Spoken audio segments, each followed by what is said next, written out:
চাপৰ আৰক্ষী চকীৰ অন্তৰ্গত অদ্দেমৰা গাঁৱত এক নৃশংস হত্যাকাণ্ড।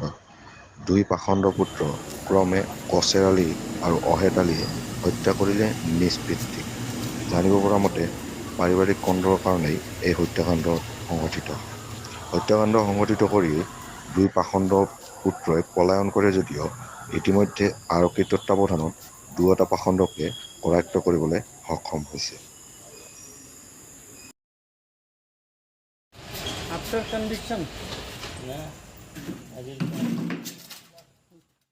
আজি ৰাতিপুৱা আমাৰ চাপৰ থানাত এটা মাৰ্ডাৰ কেছ ৰিপৰ্ট হৈছিল।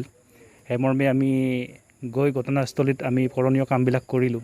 কৰাৰ পিছত দেখিলোঁ নিজা পুতেকে নিজৰ বাপেকক হত্যা কৰিছে আৰু হত্যা কৰাৰ পিছত পুতেক দুটা পলাতক অৱস্থাত আছিল। সেইমৰ্মে আমি বহুত চ'ৰ্চ লগাই আমি ইহঁতক এপ্ৰিহেণ্ড কৰিবলৈ সক্ষম হৈছোঁ আৰু বৰ্তমান ল'ৰা দুটা আমাৰ কাষ্টডিত আছে।